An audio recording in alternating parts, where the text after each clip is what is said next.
মোহাম্মদ মহসিন আপনি লিখেছেন, আমি নিয়মিত ইবাদত এবং নামাজ পড়ার চেষ্টা করি, কিন্তু কিছুদিন পর তা ধরে রাখতে পারি না। মাঝে মধ্যে নামাজ পড়লেও মনোযোগ থাকে না। আমি চাই আল্লাহর ভয় অন্তরে জাগ্রত হোক এবং ইবাদতের দৃঢ়তা আসুক। কী করলে আমি ইবাদতে মনোযোগ ও স্থির থাকতে পারবো, মনোযোগী স্থির থাকতে পারবো?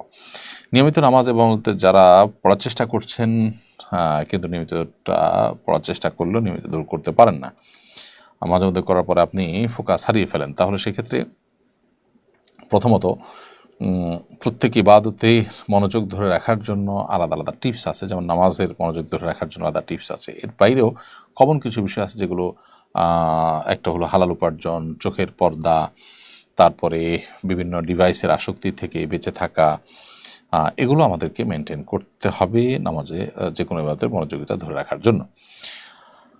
সেই সাথে এবাদতের ধারাবাহিকতা ধরে রাখার জন্য এবাদতের উপযোগী পরিবেশ এবং এবাদতে সহায়ক হয় যেসব বন্ধুবান্ধবের সান্নিধ্য, তাদের সাথে বন্ধুতা এবং উঠা বসাও খুব গুরুত্বপূর্ণ।